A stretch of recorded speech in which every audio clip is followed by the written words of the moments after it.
শ্রাবণের এক ভিজা বিকেল। ঢাকার ব্যস্ত রাস্তায় হঠাৎই নেমে এলো ঝুম বৃষ্টি।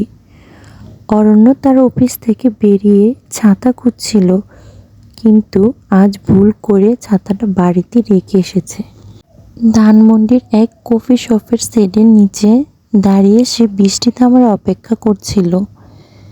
ঠিক তখনই একটি মেয়ে এলো।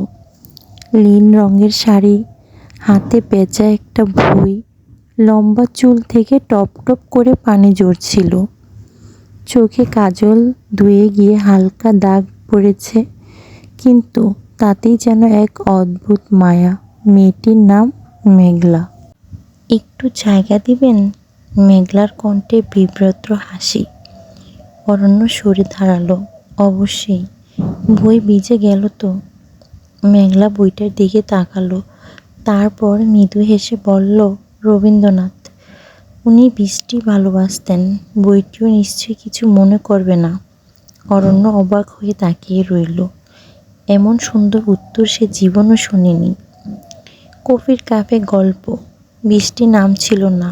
অরণ্য সাহস করে বলল, ভেতরে গিয়ে এক কাপ কফি খাবেন?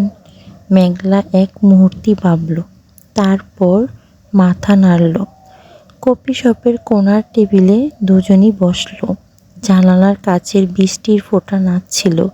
ভেতরে কফির উষ্ণ গন্ধ, আর ব্যাকগ্রাউন্ডে বাজছিল রবীন্দ্রসঙ্গীত। এমন দিনে তারে বলা যায়। আপনি কি করেন? অরণ্য জিজ্ঞেস করল।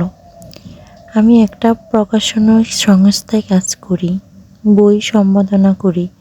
আর আপনি? আমি সফটওয়্যার ইঞ্জিনিয়ার। সারাদিন কোডের সাথেই কথা বলি। মেঘলা হেসে উঠল। কোড আর কবিতা দুটোই তো ভাষা, তাই না? শুধু ব্যাকরণ আলাদা। অরণ্য থমকে গেল। জীবনে প্রথমবার কেউ তার পেশাকে কিভাবে দেখল। 2 ঘন্টা কেটে গেল কিভাবে, কেউই টেরই পেল না। তারা কথা বলল বই নিয়ে, সিনেমা নিয়ে, শৈশবের বৃষ্টির স্মৃতি নিয়ে। মেঘলা বলল তার ছোটবেলার সিলেটে থাকার কথা, চা বাগানের বৃষ্টি দেখার কথা। বৃষ্টি যখন থামল, দুজনের চোখে তখন এক নীরব বিষণ্ণতা। আপনার নাম্বারটা পেতে পারি? অরণ্য কাঁপা কণ্ঠে জিজ্ঞেস করল। মেঘলা এক টুকরো টিস্যু পেপারে নম্বর লিখে দিল। শুধু বৃষ্টির দিনে ফোন করবেন, কেমন? কেন? কারণ বৃষ্টির দিনে মানুষ সত্যি কথা বলে। ভালোবাসার ঋতু। 3 দিন পর বিকেলে আবার বৃষ্টি নামলো। অরণ্য কাঁপা হাতে ফোন করল। বৃষ্টি নেমেছে, অরণ্য বলল। মেঘলা হাসল। জানি, জানালার বাইরে দেখছি। একসাথে কফি খাবো। এভাবে শুরু হলো তাদের গল্প। প্রতিটি বৃষ্টির দিনে তারা মিলিত হতো, সেই একই কফি শপে, সেই একই কোণার টেবিলে। শ্রাবণ কেটে ভাদ্র এলো, ভাদ্র কেটে আশ্বিন। একদিন মেঘলা বলল, শুধু বৃষ্টির দিনই দেখা করার নিয়মটা তো ভেঙে গেল। অরণ্য মেঘলার হাত ধরল, কারণ এখন প্রতিটি দিনই তাদের কাছে বৃষ্টির দিন। তুমি এলেই আমার ভিতরে বৃষ্টি নামে। মেঘলার চোখে এলো জল। সে কিছু বলতেই পারল না, শুধু অরণ্যের কাঁধে মাথা রাখল। বাধা এবং কিছু পরিস্থিতি জীবনে বৃষ্টি হয় না, কখনো ঝড়ও আসে। একদিন মেঘলা ফোন করে বলল, অরণ্য, বাসায় আমার বিয়ের কথা চলছে। বাবা এক ছেলেকে বিয়ে করার জন্য ঠিক করেছে, কানাডায় থাকে। অরণ্য পাথরের মতো স্তব্ধ হয়ে গেল। কিছুক্ষণ চুপ থেকে বলল, তুমি কি চাও?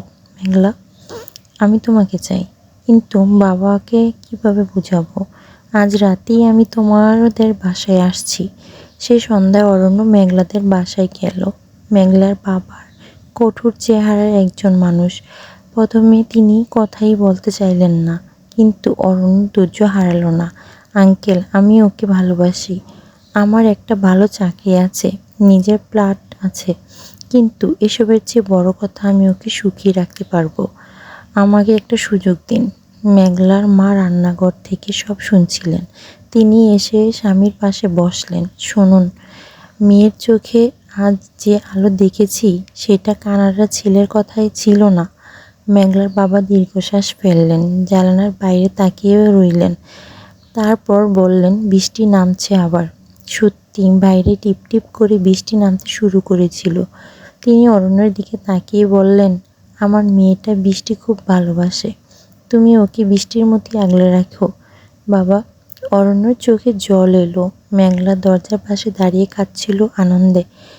1 বছর পর শ্রাবণের এক ভেজা বিকেলে সেই একই কফি শপের সামনে একটি ছোট্ট গাড়ি এসে থামলো। ভিতর থেকে নামলো অরণ্য আর মেঘলা, হাতে হাত রেখে, মাথার উপরে একই ছাতা। তারা কোণার টেবিলে গিয়ে বসলো। মেঘলার হাতে সে একই রবীন্দ্রনাথের বই, একটি পুরনো হয়ে গিয়েছে। মনে আছে? মেঘলা জিজ্ঞেস করলো। সব মনে আছে। অরণ্য হাসলো। তোমার ভেজা চুল, কাজলের দাগ আর সেই কথা। বৃষ্টির দিনে মানুষ সত্যি কথা বলে। মেঘলা তার হাতের আংটিটার দিকে তাকালো। তুমি সেদিন সত্যি বলেছিলে। প্রতিটি বৃষ্টিতে সত্যি বলি, আজও বলছি, তোমাকে ভালোবাসি মেঘলা। যতদিন বৃষ্টি নামবে এই পৃথিবীতে, ততদিন। বাইরে বৃষ্টি জোরে নামলো। জানালার কাছে ফোঁটা নাচতে লাগলো। ব্যাকগ্রাউন্ডে বাজতে লাগলো সেই পুরনো গান, এমনও দিনে তারে বলা যায়। আর দুটি হৃদয়ে সেই বৃষ্টির শব্দে একসঙ্গে দুঃখ বুক করতে লাগলো চিরকালের জন্য। তো বন্ধুরা, এরকম মজার মজার গল্প পেতে আমার চ্যানেলটা সাবস্ক্রাইব করে আমার পাশে থাকবেন। আর আমার চ্যানেলের ভিডিওটা সবার আগে পাওয়ার জন্য চ্যানেলটি সাবস্ক্রাইব করে নোটিফিকেশন অন করে রাখবেন। তাহলে সবার আগে আপনাদের কাছে ভিডিওটা চলে যাবে। ভিডিওটা ভালো লাগলে অবশ্যই লাইক করে আপনার বন্ধুদের সাথে শেয়ার করতে ভুলবেন না। আজকের ভিডিওটা ছিল এ পর্যন্তই। দেখা হচ্ছে আগামীকালের আরও একটি নতুন ভিডিওতে। ততক্ষণ ভালো থাকবেন, সুস্থ থাকবেন। Good bye.